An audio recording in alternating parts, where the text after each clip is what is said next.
Hello friends, આજે હું તમારી સાથે શેર કરીશ ઉનાળાની ભયંકર ગરમીમાં પેટને અંદરથી એસી જેવી ઠંડક આપે તેવું ઠંડુ ઠંડુ ફાલુદા શરબતની રેસીપી। આ ફાલુદા શરબત માત્ર 10 જ મિનિટમાં બનીને તૈયાર થઈ જશે અને ઘરમાં બાળકોથી લઈ મોટા બધાને ખૂબ જ પસંદ આવશે।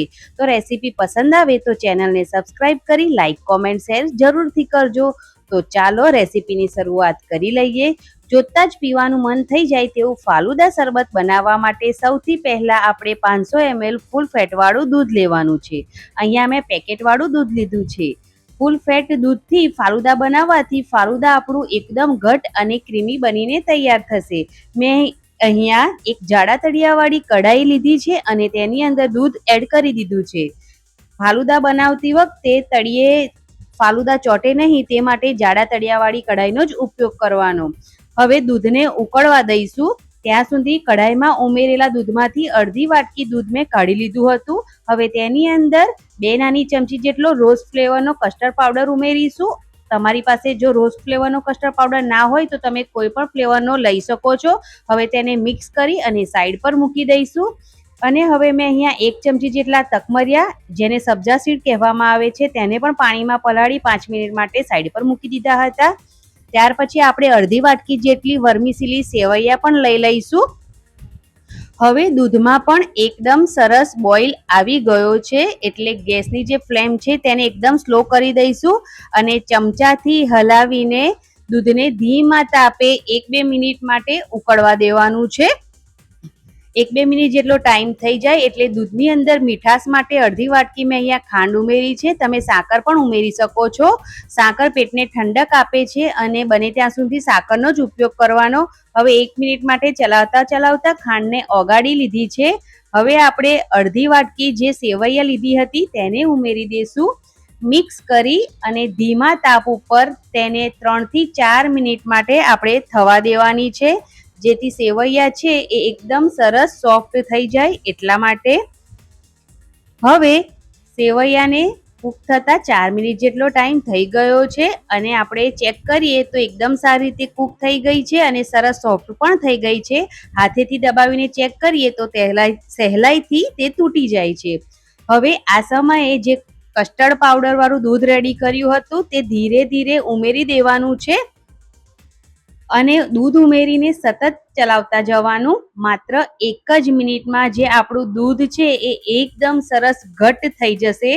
આનાથી જે વધારે આપણે દૂધને બિલકુલ ઘટ્ટ નથી કરવાનું। તમે દૂધને ચમચાના પાછળના ભાગમાં ચેક કરીને જુઓ તો એકદમ સરસ લાઈન પડી રહી છે। તો હવે ગેસની જે ફ્લેમ છે તેને બંધ કરીને આ દૂધને આપણે ઠંડુ થવા માટે મૂકવાનું છે। તો હવે આ દૂધને આપણે બીજા બાઉલમાં કાઢી લેવાનું છે। બીજા બાઉલમાં કાઢી લીધા પછી થોડું ચમચાથી હલાવતા જઈ અને તેને એકદમ સરસ આપણે ઠંડુ કરી લેવાનું છે।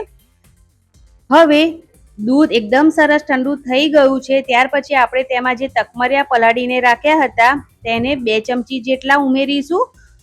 થોડા ગાર્નિશિંગ માટે બચાવીને પણ રાખીશું। 2 ચમચી જેટલો રૂઅફઝા એટલે કે રોઝ સિરપ કહીએ છીએ તે ઉમેરીશું। તેની સાથે થોડી બદામની જે કતરણ છે તેને પણ આપણે ઉમેરી લેવાની છે। અહીંયા જે ડ્રાયફ્રૂટ છે તે તમે તમારી પસંદ પ્રમાણે ઉમેરી શકો છો, તમને જે પસંદ હોય એ। તૈયાર કરેલા આ ફાલુદા શરબતને એકદમ સારી રીતે હવે આપણે મિક્સ કરી લેવાનો છે। હવે આ ફાલુદા શરબતને 1 કલાક માટે આપણે ફ્રીજમાં ઠંડુ થવા રાખી દઈશું। આમાં બરફ નહીં ઉમેરવાનું, નહીંતર જે ફાલુદા છે આપણું એ પાતળું થઈ જશે। તો તેને ફ્રીજમાં મૂકીને અહીંયા ઠંડુ કરી લેવાનું છે।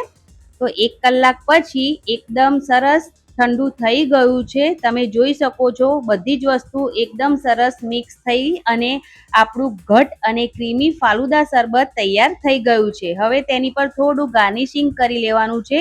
તો આ શરબતને મેં રોઝ ફ્લેવરમાં તૈયાર કરેલું છે, તો આપણે થોડી ડ્રાય રોઝ પેટલ ઉમેરીશું। ત્યાર પછી થોડી તૂટી ફૂટી અને બદામની કતરણ ઉમેરીશું।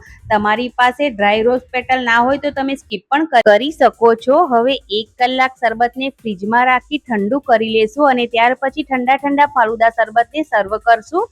શરબતને સર્વ કરતા પહેલા ગ્લાસને આ રીતે આપણે રોઝ સિરપથી ડેકોરેટ કરી લેશું। ગ્લાસને ડેકોરેટ કરી અને ફરી શરબતને સર્વ કરવાથી આપણો ફાલુદા શરબતનો લુક એકદમ સરસ માર્કેટ જેવો લાગશે. તમે જોઈ શકો છો કે ગ્લાસ અહીં કેટલો સરસ દેખાઈ રહ્યો છે. હવે જે તકમરિયા પલાળીને રાખ્યા હતા તેને આ રીતે ગ્લાસમાં ચપટી જેટલા ઉમેરી દેવાના અને ત્યાર પછી એકદમ ઠંડા ઠંડા ફાલુદાને સર્વ કરશું. ફાલુદા સર્વ કરતી વખતે તમે તેની અંદર 1 સ્પૂન જેટલો આઈસ્ક્રીમ જરૂરથી ઉમેરી દેવાનો અથવા તો તમે કુલ્ફી પણ ઉમેરી શકો છો. તેની ઉપર થોડું તૂટી ફૂટી અને રોઝ સિરપથી ગાર્નિશિંગ કરી દેવાનું છે અને ઉપર એકદમ સરસ આઈસ્ક્રીમ મૂકી તેની ઉપર થોડો રોઝ સિરપ એડ કરી દેવાનો છે. તો રેડી છે આપણું એકદમ ઠંડુ ઠંડુ ફાલુદા શરબત. ફ્રેન્ડ્સ, આ રેસીપી તમને થોડી પણ પસંદ આવી હોય તો વિડીયોને લાઈક જરૂરથી કરજો અને આ રેસીપીને વધારે ને વધારે ફ્રેન્ડ્સ અને ફેમિલી મેમ્બરમાં જરૂરથી શેર કરજો. મારી રેસીપીઓ જોવી ગમતી હોય તો પ્લીઝ ચેનલને સબસ્ક્રાઈબ કરી લેજો અને મને સપોર્ટ જરૂરથી કરજો. કોમેન્ટ જરૂરથી કરજો. Thanks for watching. આવજો.